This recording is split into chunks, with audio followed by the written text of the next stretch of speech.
কোটা সংস্কার আন্দোলনকে কেন্দ্র করে সাম্প্রতিক সহিংসতায় নিহতদের স্মরণে দেশজুড়ে পালন হচ্ছে শোক। পুলিশ বলছে, নিহতের ঘটনায় এখনো পর্যন্ত রাজধানীতে ৫৩টি হত্যা মামলা দায়ের করা হয়েছে। এদিকে ঢাকা মেডিকেলের সামনে অভিভাবকদের অবস্থান কর্মসূচিতে দাঁড়াতে দেয়নি পুলিশ। সাইফুল শাহিনের রিপোর্ট। সাম্প্রতিক সহিংসতায় নিহতদের স্মরণে দেশজুড়ে পালন হচ্ছে শোক। জাতীয় পতাকা অর্ধনমিত রাখা, বুকে কালো ব্যাজ ধারণ সহ বিশেষ প্রার্থনা হয়েছে। সকাল 10টার দিকে ঢাকা মেডিকেল কলেজ হাসপাতালের সামনে অধিকার চাইলে আমাদের সন্তানকে হত্যা করা হবে কেন শিরোনামে মৌন অবস্থান কর্মসূচি হওয়ার কথা ছিল। অভিভাবকরা সেখানে জড়ো হওয়ার চেষ্টা করলে পুলিশ তাদের বাধা দেয়। অভিভাবকরা এ সময় সাংবাদিকদের সাথে কথা বলতে চাইলে তাদেরকেও ধাক্কা দিয়ে সরিয়ে দেয় পুলিশ। শোক প্রকাশের কিংবা দায়িত্ব প্রকাশের একটা আছে, চিরাচরিত রীতি আছে।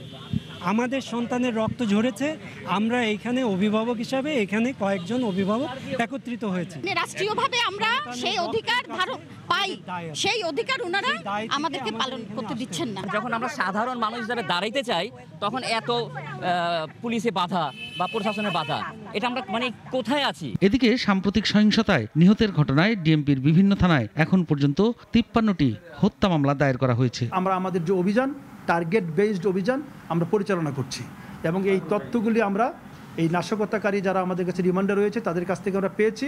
আমাদের যে গোয়েন্দা, সেখান থেকে আমরা কিছু তথ্য পাচ্ছি।